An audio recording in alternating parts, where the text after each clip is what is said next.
The cage smelled like metal and fear. Hana sat on the cold floor, her back against the wall, and watched the other fighters through the energy barrier. They were huge. All of them. The smallest one was twice her size. She had been here for 3 months. 3 months since the smugglers grabbed her from the street in Seoul. 3 months since she woke up in a cargo ship, surrounded by aliens who looked at her like she was merchandise. 3 months of learning that Earth was just one planet among billions, and humans were rare enough to be valuable. The arena was a massive station floating in space. It orbited a planet covered in cities and lights. Rich aliens came here to watch fights. They bet money on who would win. They ate expensive food and drank strange liquids and cheered when blood was spilled on the arena floor. Hana was 19 years old and 160 centimeters tall. Back home, she was average. Here, she looked like a child. The guards laughed when they processed her. The other fighters ignored her. Even the medical staff seemed confused about why anyone would buy a human for arena fighting. But someone had. A fat alien with too many arms and a wet voice had paid good money for her. He told the arena owner that humans were from a death world, that they were dangerous, that people would pay to see one fight. The arena owner, Kethros, had laughed. He was a Vrexian, tall and covered in armor-like skin. He looked at Hana the way someone might look at a toy, small, breakable, profitable if marketed correctly. Now, sitting in her cage, Hana could hear the crowd. Thousands of voices speaking languages she did not understand. The translator chip in her ear caught some words. Excitement, anticipation, hunger for violence. A guard approached her cage. He was tall, covered in scales that changed color when light hit them. His name was something she could not pronounce. He spoke through the translator. "You fight today. First match." "Against Thurn," Hana nodded. She had seen Thurn.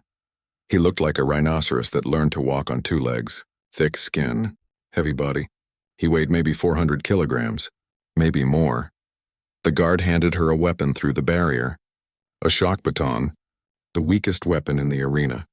It could stun, could hurt, but it could not kill. The guard smirked. Regulations. Fighters from high-gravity worlds get limited weapons. Your planet has 1.2 times standard gravity, so you get this. Sorry, little one, he was not sorry. None of them were. They thought this would be entertainment. A quick fight. The big fighter would win. The crowd would laugh. Then they would move on to the next match. Before they took her to the arena, another guard slipped her a small piece of paper. She opened it carefully. The writing was in Korean. Don't hold back. They don't know what you are yet. Jay Hana burned the paper with the edge of her shock baton. She did not know who Jay was, but the message was clear. Someone out here knew about humans. Someone was watching. They walked her through corridors filled with noise. The sound of the crowd grew louder with each step. Her heart was beating fast, but her hands were steady. She had been scared for 3 months. Now she was just tired of being scared. The arena was enormous, 30 meters across, circular with smooth metal floors. Energy barriers created walls that glowed blue. Above, thousands of aliens sat in seats that rose up and up until they disappeared into darkness. Spotlights turned the center of the arena bright as day. A voice boomed through the space. Rael, the announcer. He was a snake-like alien with shimmering scales and a voice that could shake walls. He spoke in 3 languages at once, somehow. The translator in Hana's ear picked up the Galactic Common version. Ladies, gentlemen, and honored guests from across the stars. Tonight we have a special treat. A fighter from the legendary Death World Earth, a human. Small but deadly from a planet of storms and predators. Let's see if the legends are true. The crowd laughed. Actually laughed.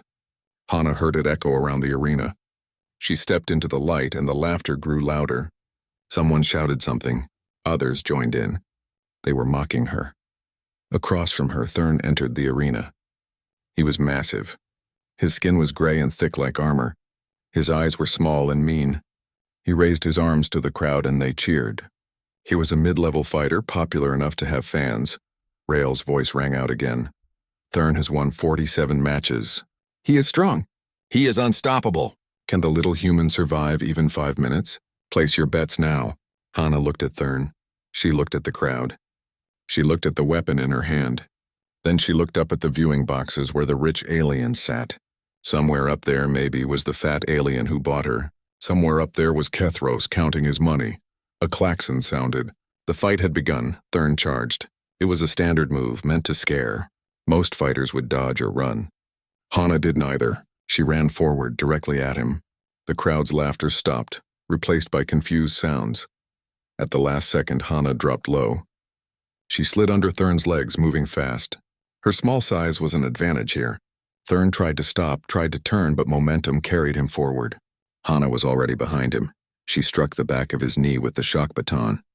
There was a soft spot there, a place where the thick skin was thinner. Thurn roared. His leg buckled. He stumbled but did not fall. The crowd went silent. Thurn spun around, swinging his massive arm. Hana was not there. She had already moved, circling to his other side. She was reading his body language. The way he shifted his weight. The way his eyes tracked movement. She had learned this from watching nature documentaries back home. Predators and prey. Action and reaction. She struck again.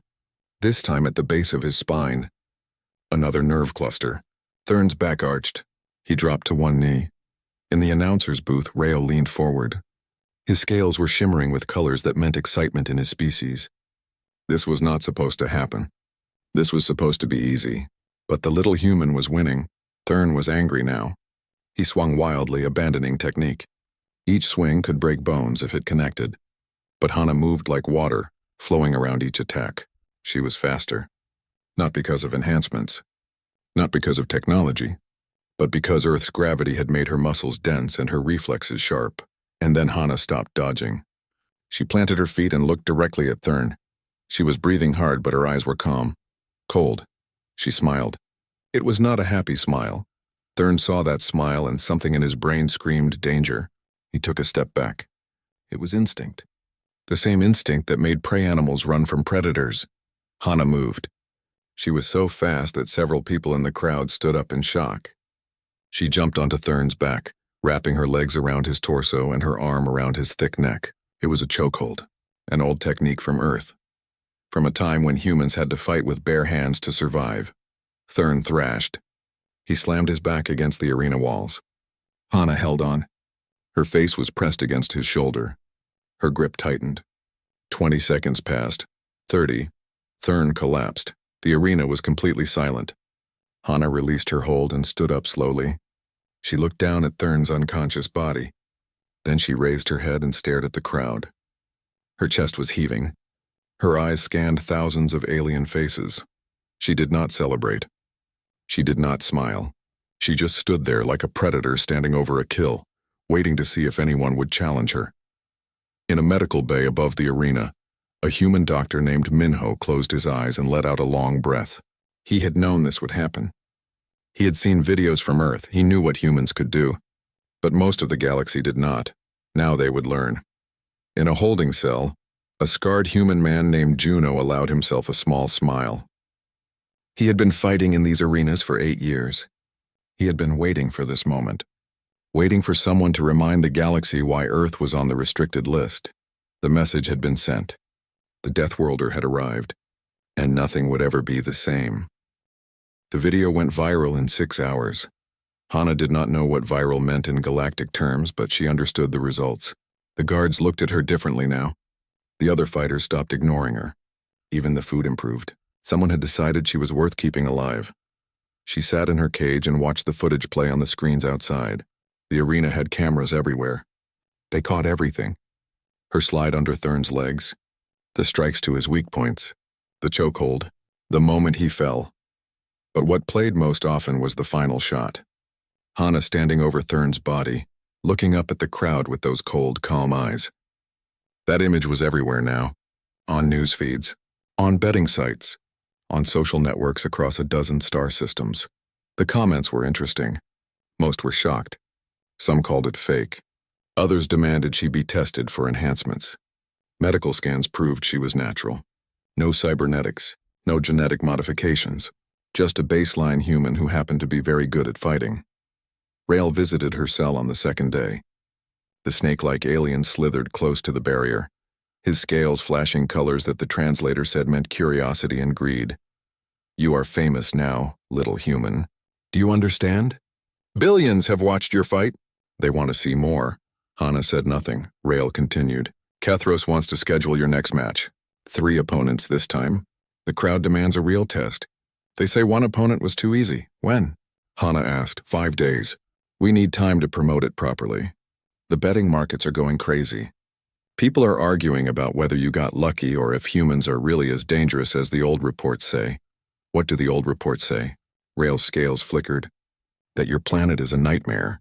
That your species survived things that would kill most others. That you are persistence hunters who chase prey until it drops from exhaustion. That you heal fast and adapt faster.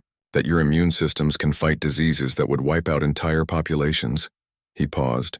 But reports can be exaggerated. That's what most people think. They look at you and see a small, soft creature. They don't believe the reports. Not anymore, Hana said quietly. Rail stared at her for a long moment, then slithered away.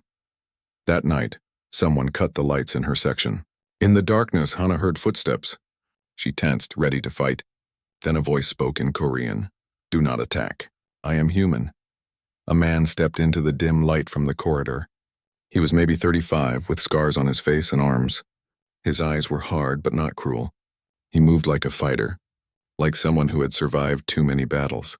I am Juno, he said. I sent you the message before your fight. Hana studied him. How did you get here? I have been here 8 years. I know which guards can be bribed. I know the blind spots in the cameras. And I know we do not have much time, so listen carefully. He crouched down so they were eye level through the barrier. They are going to keep escalating.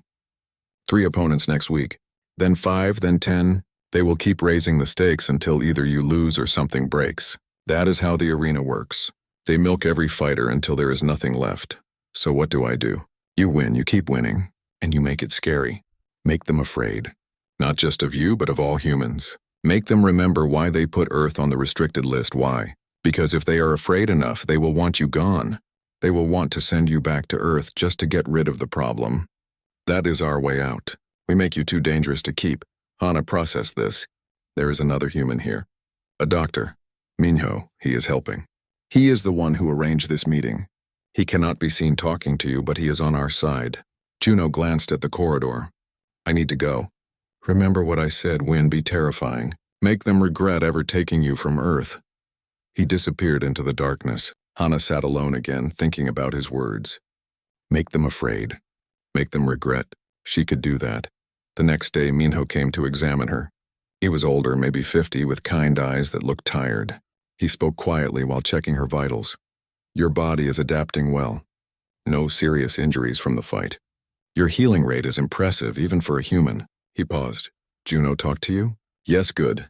His plan is risky, but it is the best option we have. The galaxy forgot what humans are capable of. You are going to remind them. Hana looked at him. You have been here 15 years.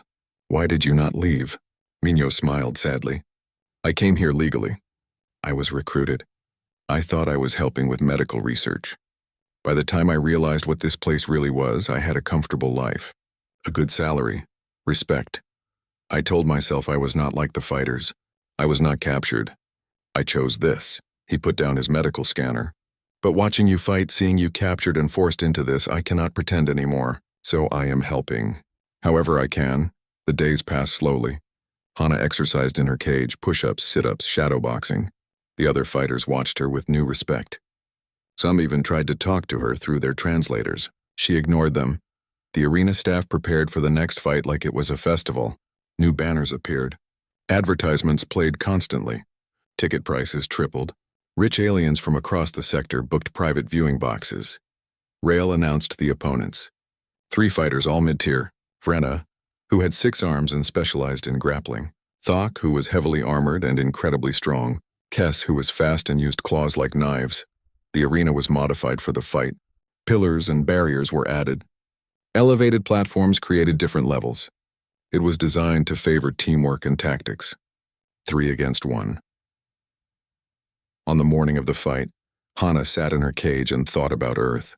She thought about her mother and father, her younger brother, the streets of Seoul, the smell of food from street vendors, the sound of traffic, everything she might never see again. Then she pushed those thoughts away. Sentiment was weakness. Memory was distraction. She needed to focus. She needed to survive. When they came to get her, she was ready. The arena was even more crowded than last time. Every seat was filled. The noise was deafening. Rael's voice boomed across the space, building excitement, selling the story. The small human against 3 trained killers. A test of skill.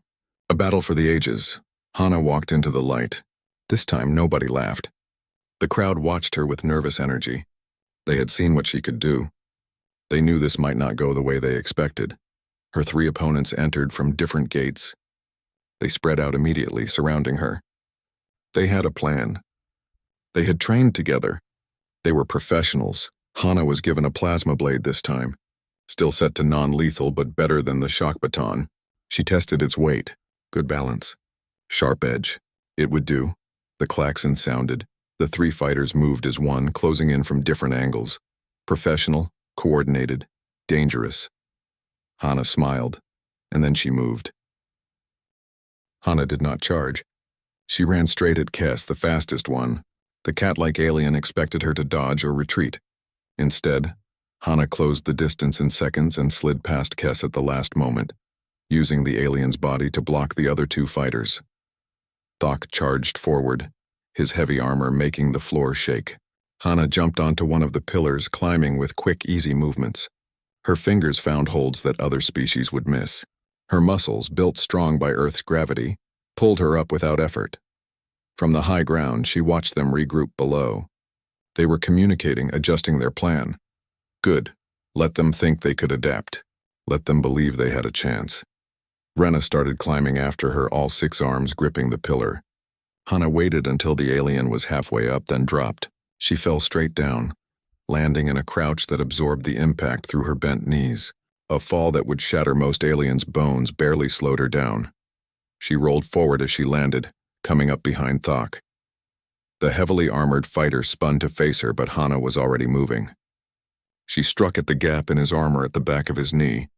The plasma blade bit deep. Thok roared and stumbled. Kes attacked from the side, claws extended.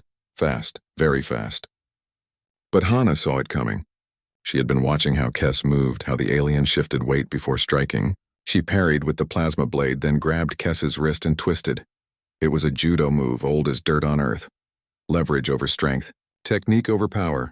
Kes went down hard, hitting the arena floor with a sound that made the crowd gasp. Vrenna dropped from above, trying to grab Hana in a grappling hold. 6 arms could hold tight, could squeeze, could immobilize. But Hana did not try to break free. Instead, she drove her elbow up, hitting Vrenna in what passed for a face. The alien's grip loosened. Hana struck again, this time with the plasma blade hitting a nerve cluster. Vrenna fell back, all 6 arms clutching the injury. The crowd was silent now, not confused, not shocked, scared.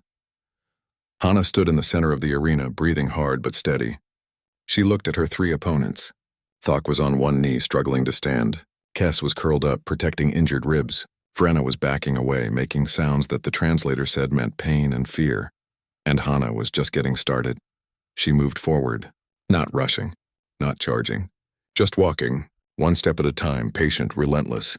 A persistence hunter closing in on exhausted prey. Thok tried to stand and fight. He swung his massive arms, but his movements were slow now. Pained, Hana dodged easily. She circled him, striking at weak points. Behind the knee. At the base of the spine. Under the arms where armor could not reach. Kes attempted a final attack, claws flashing in the light. Hana caught the alien's arm, twisted it, and swept Kes's legs.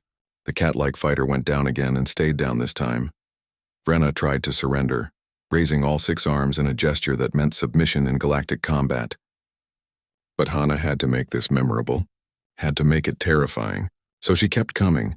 She did not hurt Vrenna badly, just enough. A strike to the leg that made the alien fall, a touch of the plasma blade to the shoulder that made Vrenna cry out. Then Hana stood over the fallen fighter and looked up at the crowd. 10 minutes had passed. All 3 opponents were down, and Hana was barely breathing hard. The silence in the arena was absolute. 20,000 beings sat frozen, watching this small human girl stand victorious over 3 professional fighters. They had wanted entertainment. They had gotten a lesson.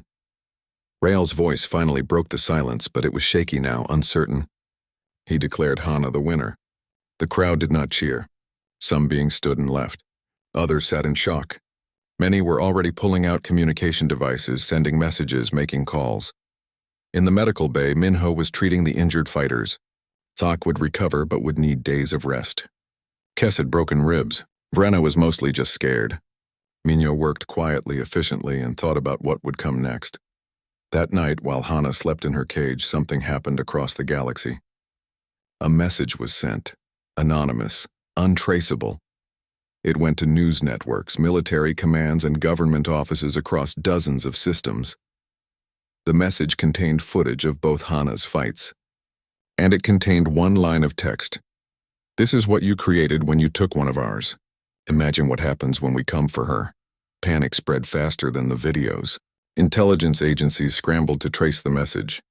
Governments issued statements. Earth's diplomatic corps was flooded with inquiries. Everyone wanted to know, was Earth coming? Was this a threat? Was this war? Earth's government had no idea what was happening. They had protocols for missing citizens, but this was different. A human was fighting in an illegal arena, winning against impossible odds, and now someone was using her as a weapon of psychological warfare. They issued a statement demanding Hana's return. They threatened sanctions. They promised consequences, but they did not threaten military action. They did not need to. The footage was threat enough.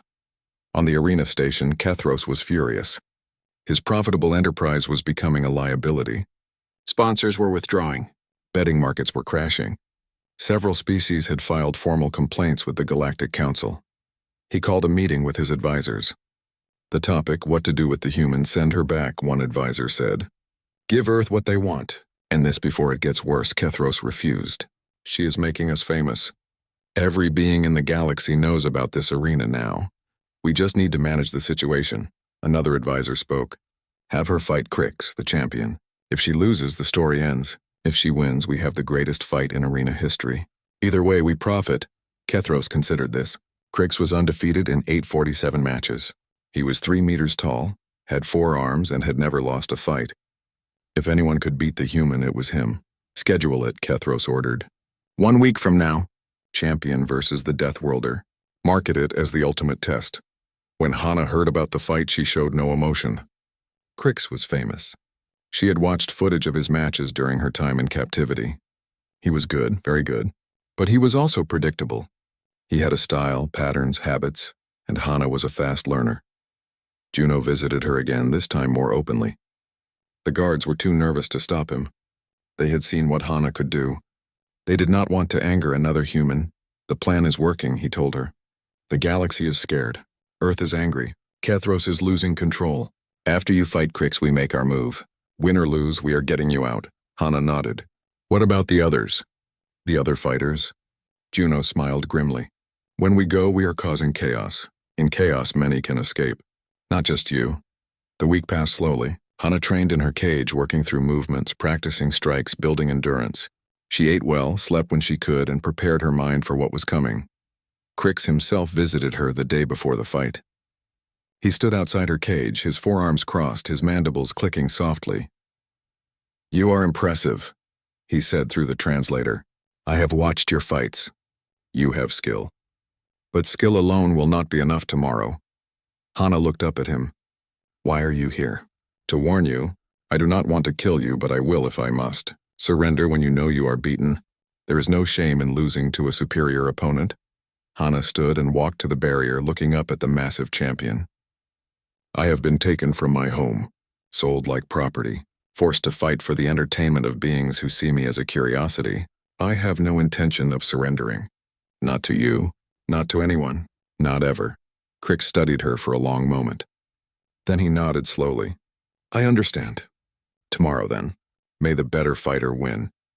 He walked away and Hana returned to her exercises, push-ups, sit-ups, stretching, breathing. She thought about Earth, about home, about freedom.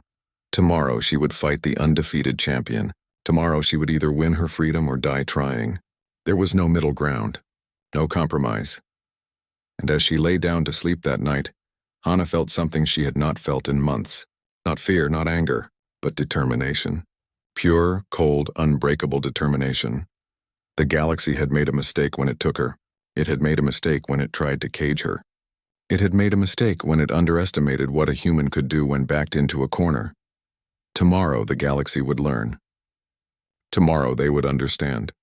Tomorrow they would remember why Earth was a death world, and they would never forget.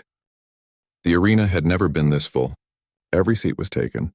Standing room was sold out. Viewing boxes that usually held 5 beings were packed with 10. Outside, millions more watched on screens across the galaxy. This was the fight everyone had been waiting for. The undefeated champion against the Deathworlder girl. Experience against youth. Power against speed. The marketing had been perfect. The betting pools had reached astronomical numbers. Security was tripled.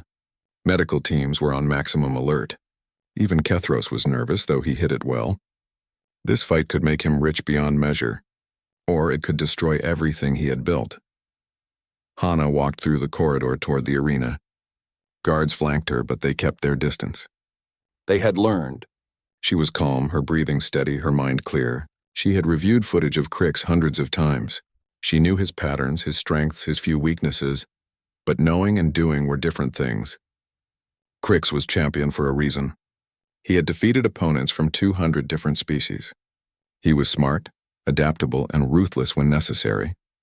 The roar of the crowd hit her like a physical force when she entered the arena. The noise was deafening. Some cheered for her, others booed. Most just wanted to see what would happen.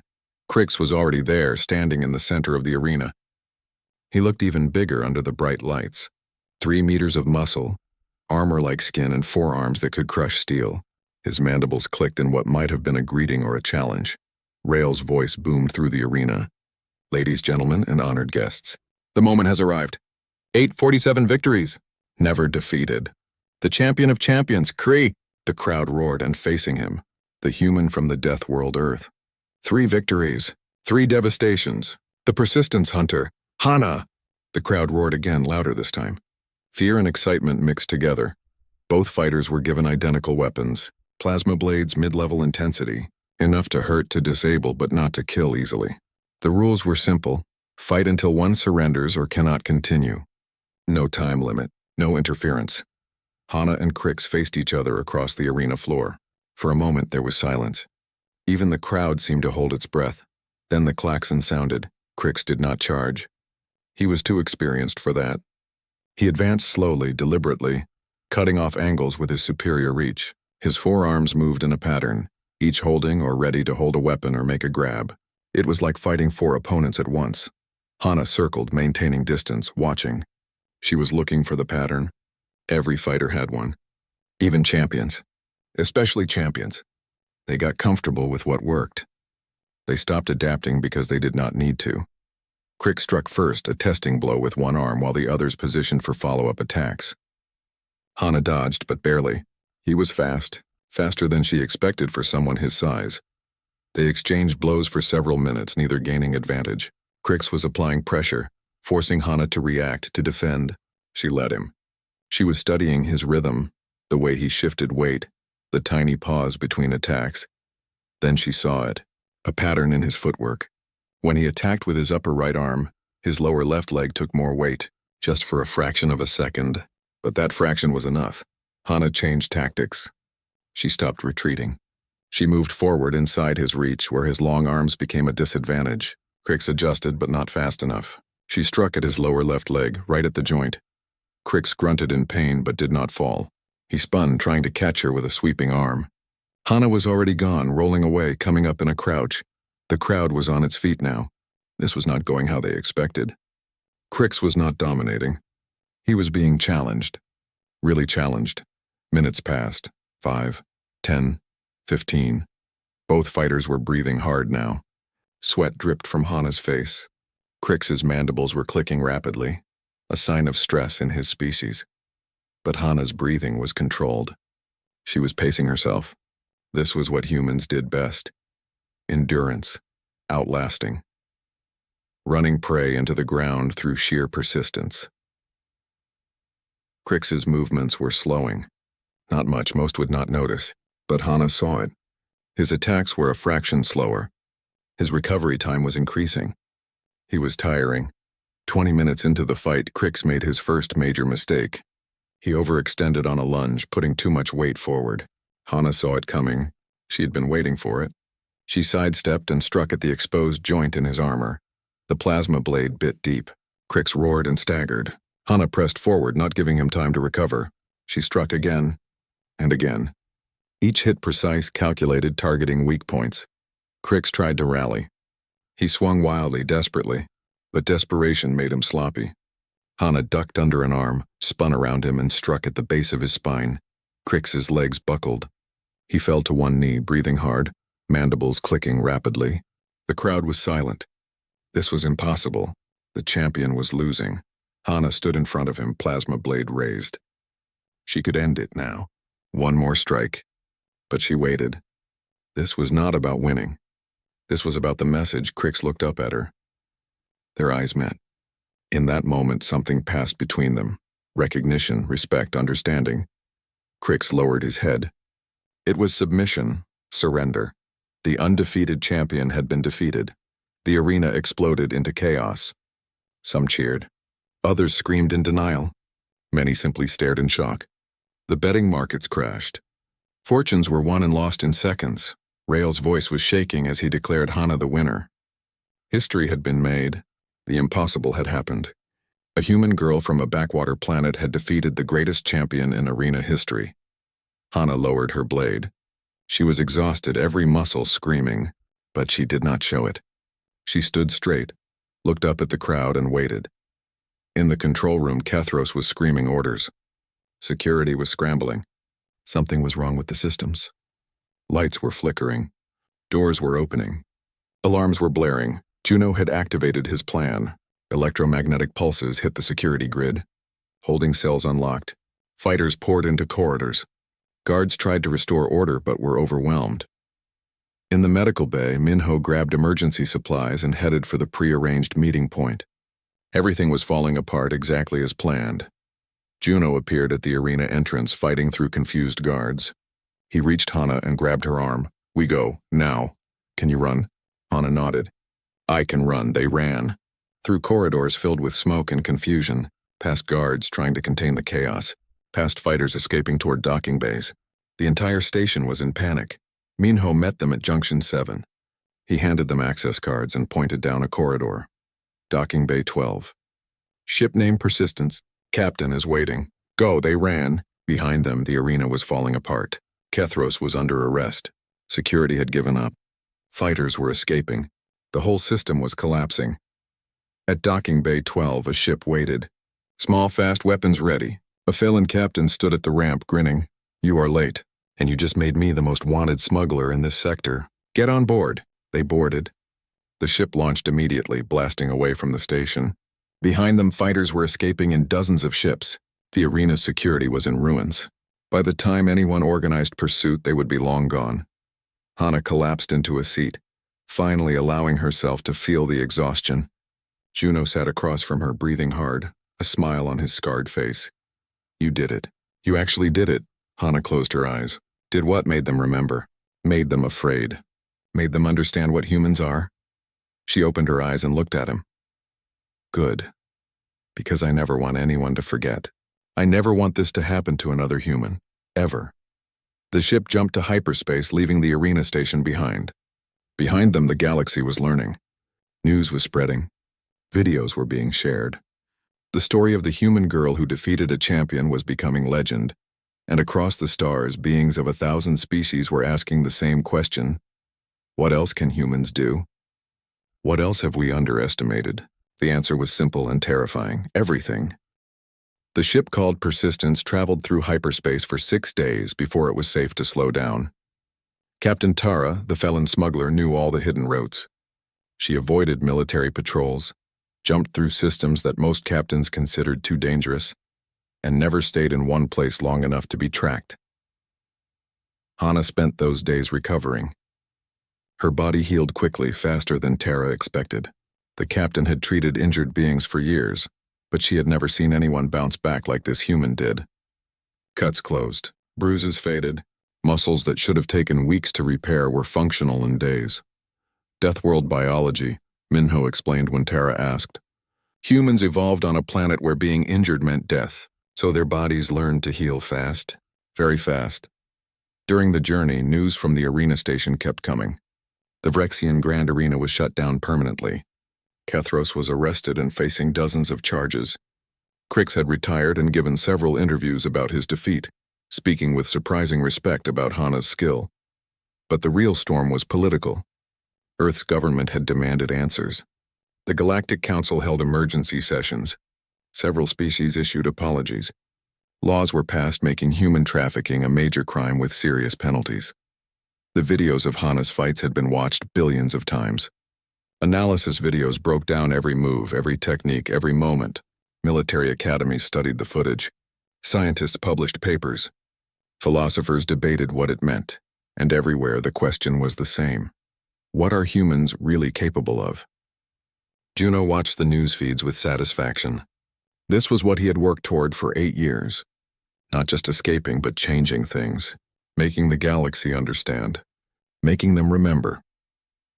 One evening, as the ship drifted through empty space, Terra called everyone to the bridge. She had received a message from Earth. Earth's government was coordinating with local authorities to arrange safe return.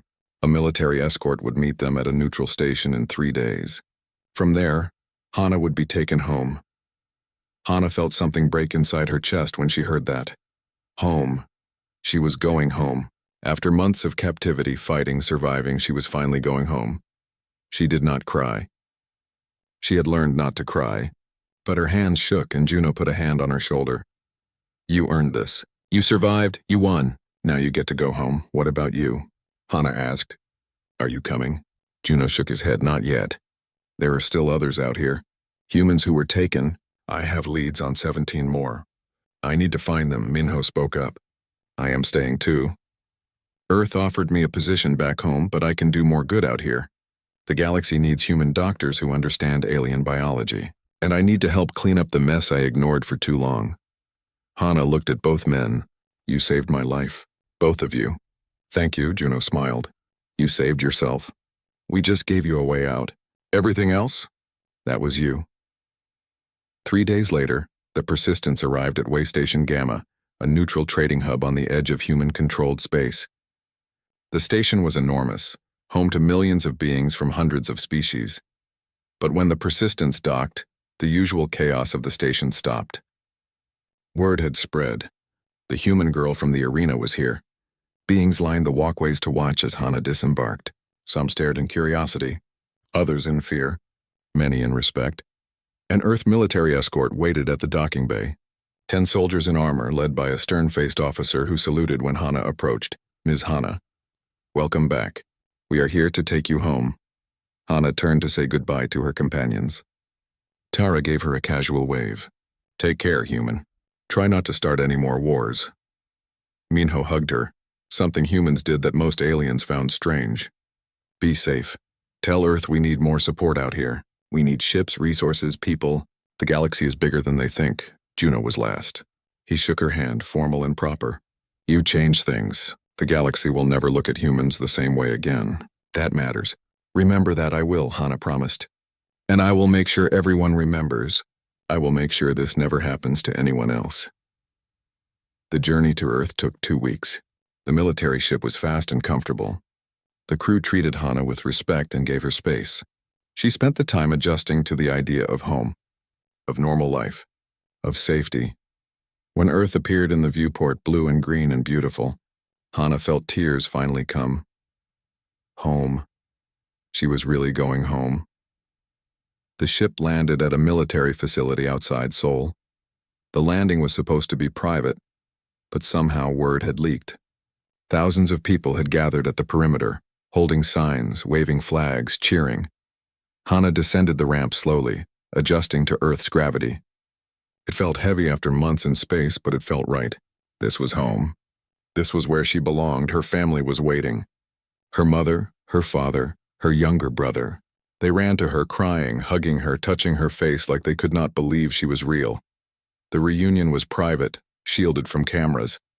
But some images leaked anyway. A young woman hugging her parents. A family complete again, a survivor home. In the following days, Hana was offered privacy, counseling, protection. Earth's government wanted to help her recover, to return to normal life. But normal was impossible now. She gave one interview, just one. A simple, honest conversation with a journalist who promised to treat the story with respect. Hana sat in a quiet room and told her story. The abduction, the arena, the fights, the escape. At the end, the journalist asked, "Do you regret what happened in the arena?" Hana thought carefully before answering. "I regret being taken.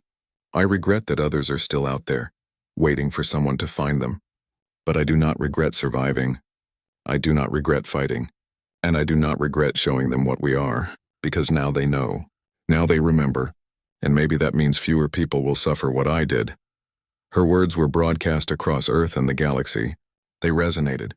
She became a symbol, not of violence or revenge, but of resilience, of the will to survive, of human strength. Over the next year, things changed. Juno, with help from Earth's government, located and rescued 17 more humans. Trafficking incidents dropped by over 90%. The Galactic Council passed new laws protecting vulnerable species. Hana returned to civilian life, studying medicine. She wanted to help others who had experienced trauma. She rarely spoke publicly about her time in the arena, but she never hid from it either. 5 years after her return, a memorial was built at the United Nations complex. It honored all humans who had been abducted, with special recognition for those who had not yet returned. The monument was simple but powerful, a spiral of black stone rising 20 meters high, inscribed with names and the phrase "Endurance is survival. Survival is victory" in every human language. Hana attended the unveiling. She stood quietly among the crowd, just another face in the masses. She had returned to anonymity as much as possible, preferring to let her actions speak rather than her fame. But when a reporter found her and asked what she wanted the galaxy to understand about humans, she paused and smiled. A real smile this time, warm and genuine. "We are not monsters. We are not warriors by choice. We are just survivors who happen to come from a world that demanded everything from us. And if you respect that, if you treat us with dignity, we can be your greatest allies. But if you push us, if you hurt us, if you take us from our homes and force us to fight, then yes, you will see why we are what we are. You will remember why Earth is a death world, and you will understand that some lessons are learned the hard way." Her words were recorded, translated, broadcast across the galaxy. They became part of the official record of human-galactic relations. A promise, a warning, a hope. The galaxy learned its lesson. New species joining the Galactic Council received mandatory briefings about humans. The briefings were thorough, honest, and ended with a simple statement that became standard protocol. Humans are a Class 12 Death World species. They evolved under extreme conditions that produced unique adaptations. They are capable of exceptional violence when threatened, but they are not innately aggressive. Treat them with respect. Do not underestimate them. And above all, do not make them your enemy. This was not propaganda. This was not exaggeration. This was fact, learned through experience and paid for with the reputation of an entire entertainment industry that once thought it could profit from human suffering. 10 years after her return, Hana received a message from Juno. Everyone is home now. 127 humans located and repatriated. Trafficking down by 94%. 3 major criminal organizations dismantled. Your fight mattered. Hana read the message on her balcony overlooking Seoul. The city stretched out below her, alive and beautiful and home. Somewhere above, beyond the atmosphere and the stars, the galaxy continued its vast rotation. And in that galaxy, beings of 1,000 different species were learning, slowly and carefully, how to coexist with the small, stubborn species from the blue planet called Earth. They had wanted to watch a Death Worlder girl fight. They saw a species remember why they feared Earth, and they never forgot.